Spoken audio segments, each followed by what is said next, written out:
connection established. Entrez dans un monde où l'inspiration rencontre la transformation, où les pensées deviennent des actions et où chaque instant est une opportunité de grandir.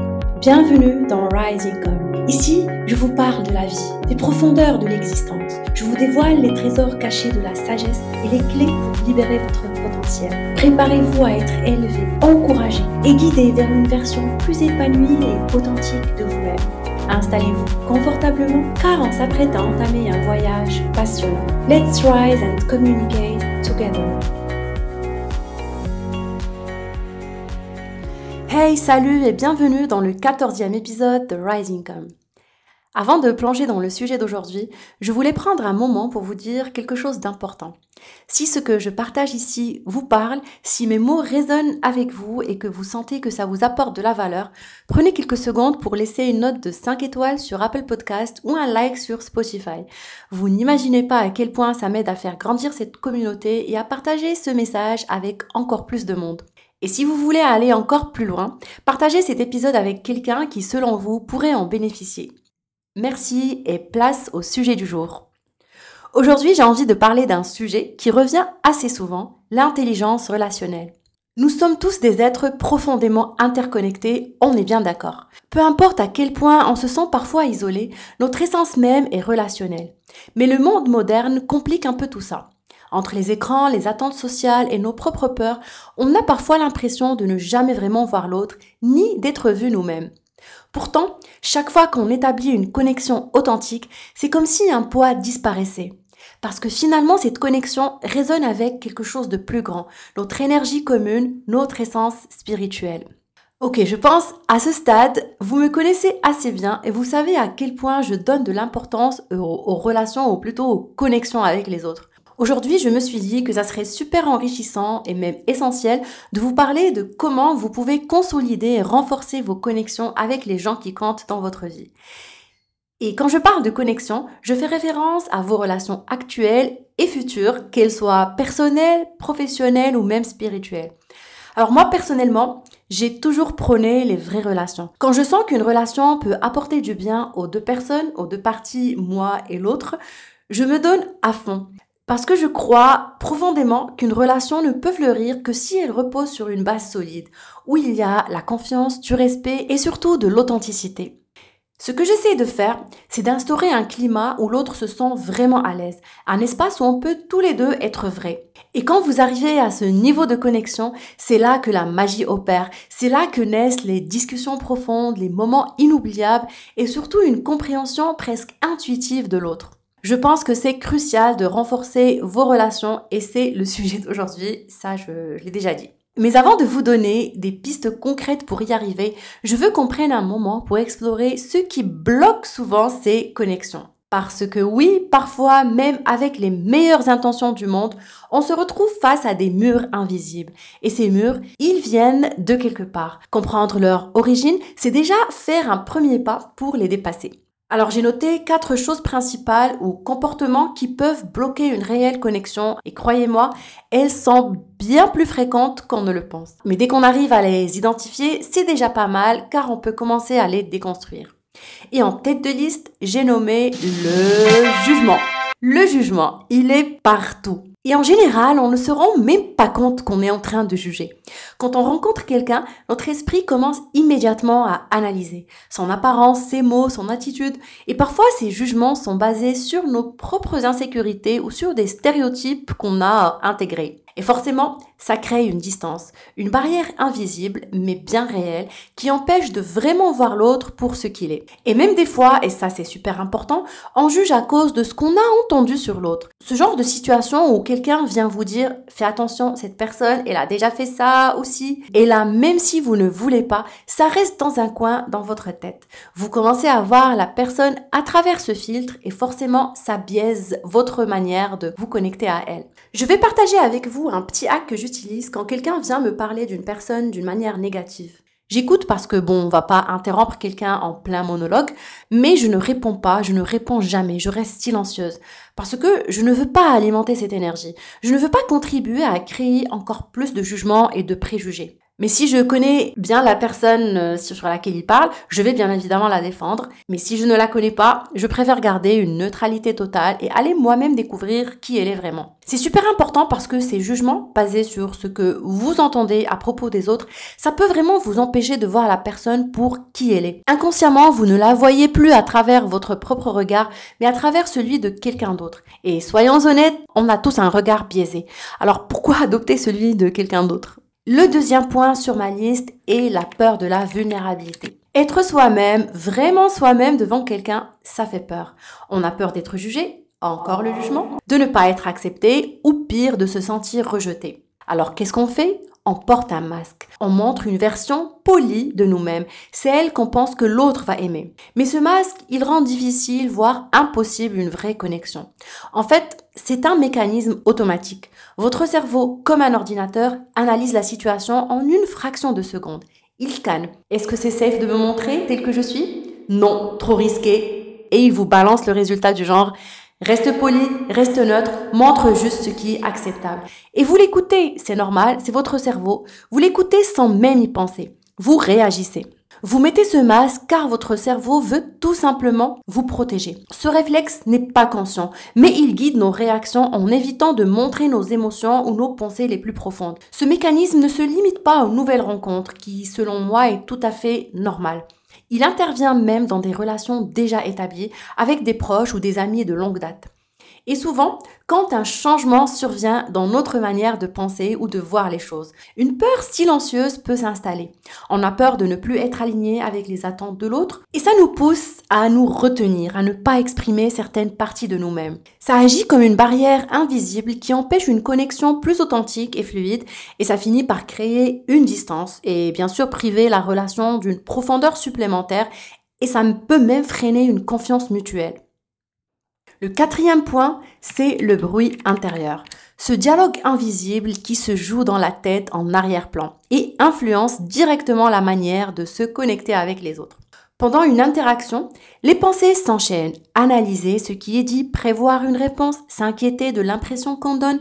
Est-ce que je vais répondre correctement ? Que pense-t-il de moi ? Est-ce que je devrais reformuler ce que je viens de dire ? Est-ce que je devrais ajouter quelque chose ou rester silencieux ?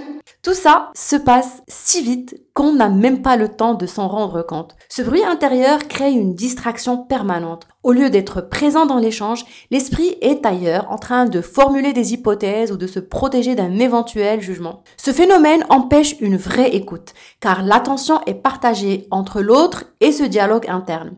Résultat, la connexion reste en surface, sans profondeur ni authenticité. Ce bruit, c'est aussi une forme de protection. Il vous garde occupé pour éviter des moments de vulnérabilité ou de jugement. Ça, c'est très malin.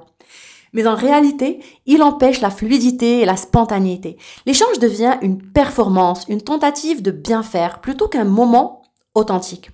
Tant que ce moment domine, il est difficile d'être dans une vraie écoute, de ressentir l'autre pleinement et de créer cette connexion. Mais ce mécanisme n'est pas un problème en soi.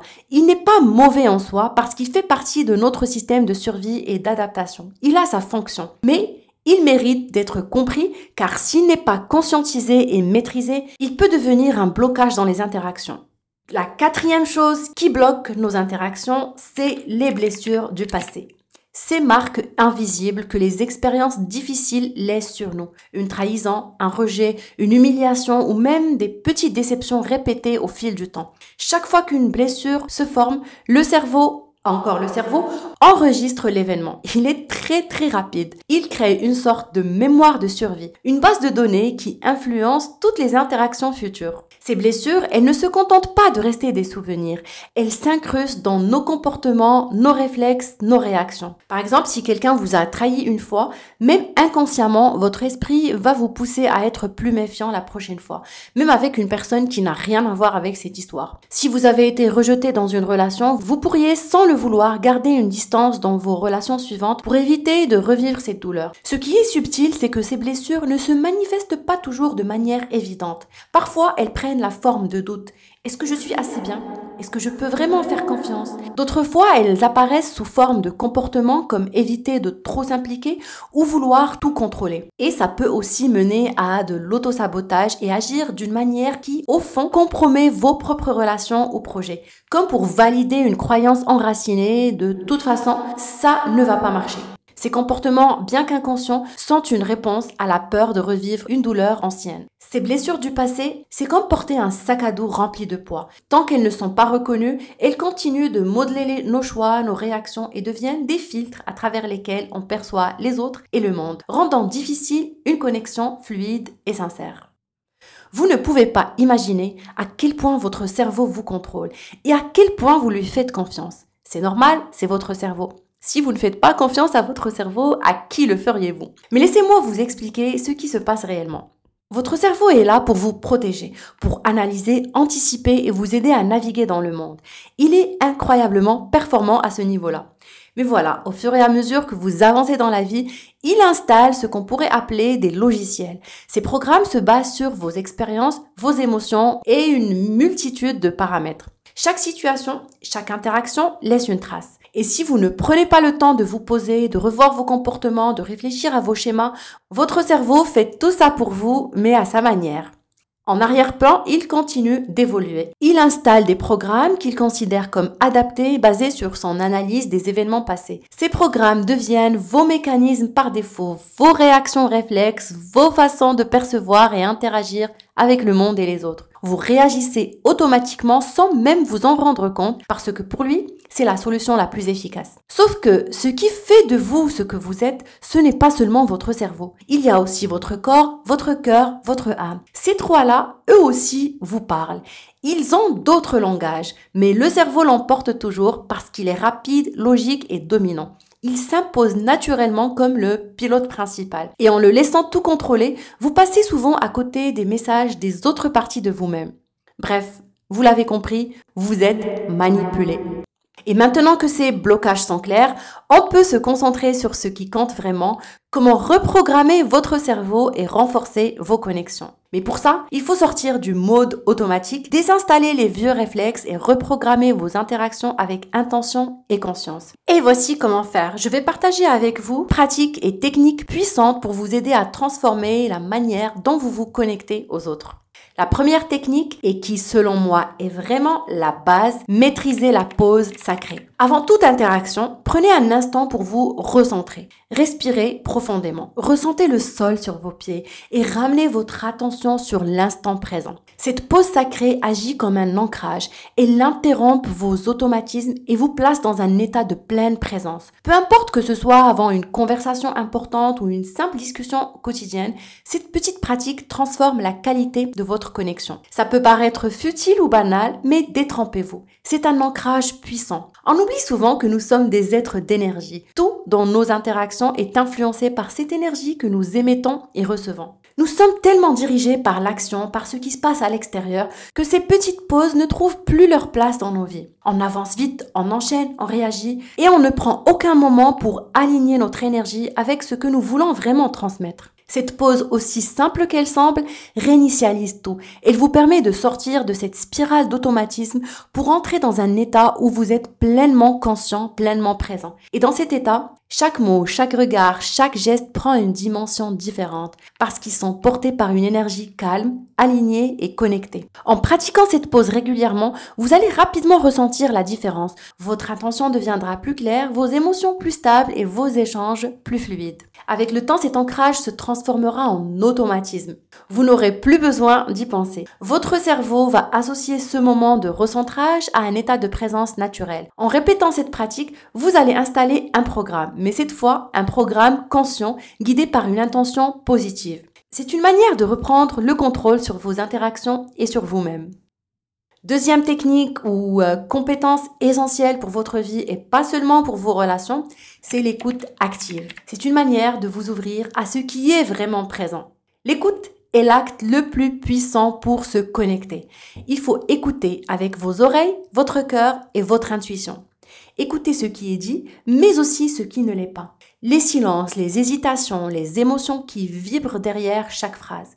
Vous ressentez déjà tout ça, mais souvent, vous n'y prêtez pas attention. Apprenez à suivre ce fil invisible qui relie les mots à l'âme de l'autre. Et quand vous écoutez vraiment, vous ne répondez pas pour convaincre ou pour vous défendre.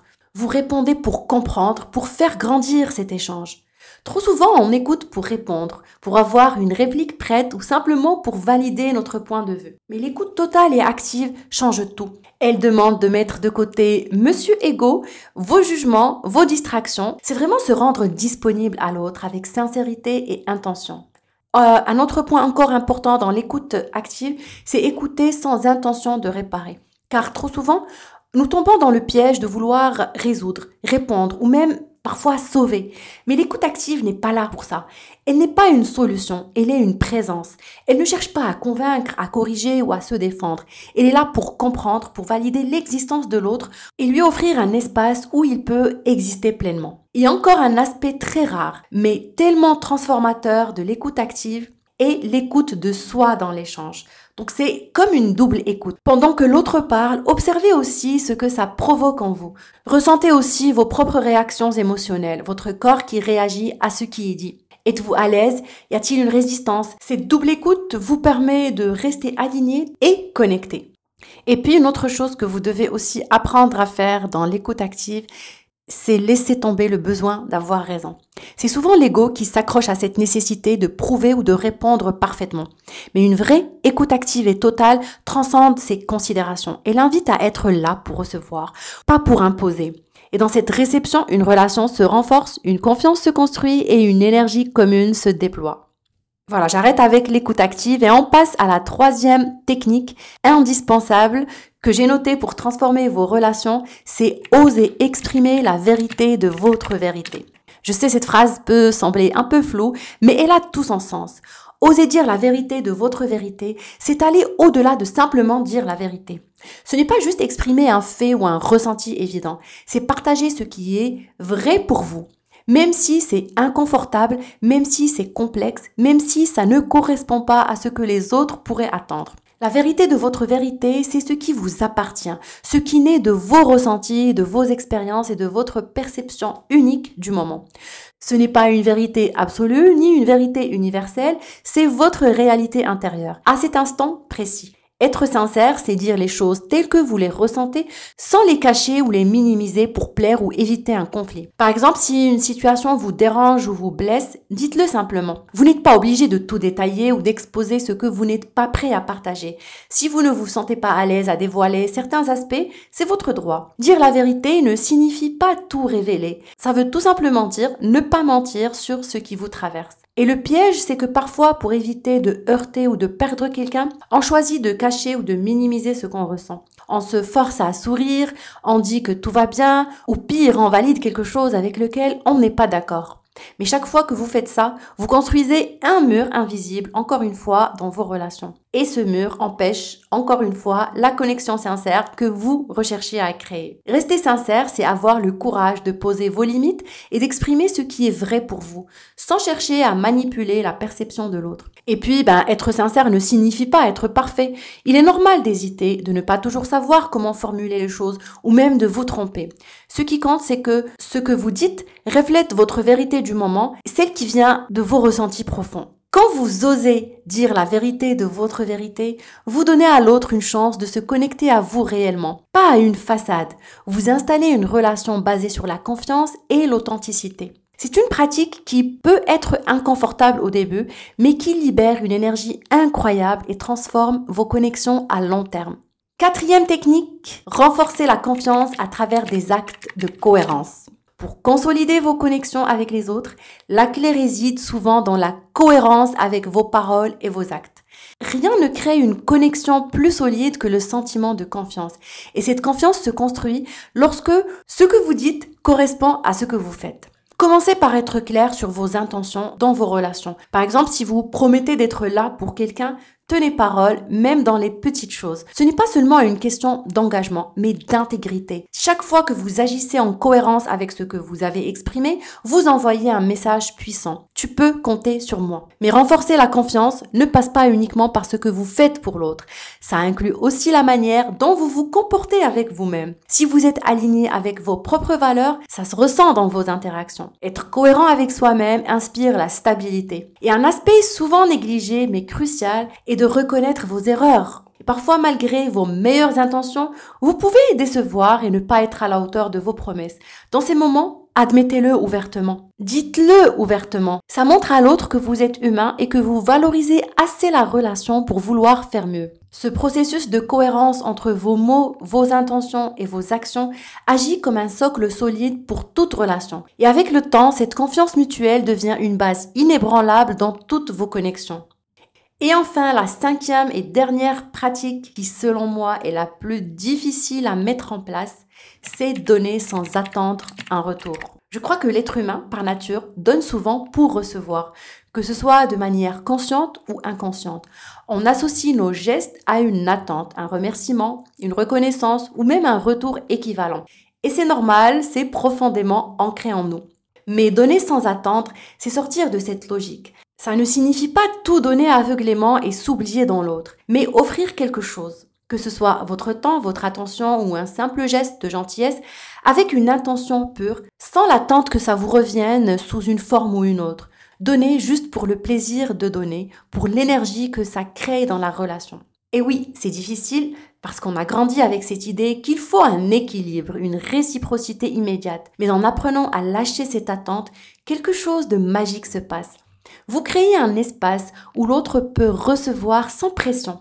Un espace où il ou elle se sent libre, valorisé et vu. Cet acte en apparence simple construit une base de confiance et de générosité qui transcende les échanges. Donner sans attendre n'est pas facile parce que ça demande de dépasser votre ego et vos schémas automatiques. Mais plus vous le pratiquez, plus ça devient naturel. Et la beauté de ce processus, c'est qu'en donnant ainsi, vous inspirez souvent une réciprocité authentique qui naît non pas de l'obligation, mais du véritable désir de l'autre de partager à son tour. Et c'est là que vos relations prennent une dimension plus profonde et plus sincère. Tout ce que nous avons exploré ici repose sur une vérité simple mais puissante. Vos connexions reflètent qui vous êtes. Elles ne dépendent pas uniquement des autres, mais de ce que vous choisissez de cultiver en vous-même. Ces pratiques ne sont pas des techniques à appliquer mécaniquement. Ce sont des chemins vers une transformation profonde et durable pour vous reconnecter à votre essence, élever votre intelligence relationnelle et permettre aux autres d'en faire autant. Parce qu'au fond, les connexions les plus puissantes naissent là où il y a une ouverture sincère, un alignement et une intention claire. Le cerveau a souvent le dernier mot parce qu'il s'impose comme le leader naturel. Il analyse, contrôle et réagit avec une rapidité fascinante. Mais les meilleures décisions viennent rarement d'un seul chef.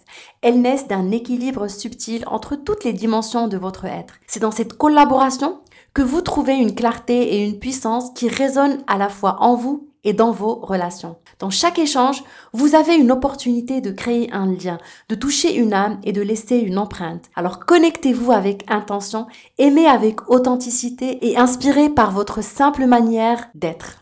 Et voilà, on arrive à la fin de cet épisode et maintenant vous avez tout pour donner un vrai coup de magie à vos relations.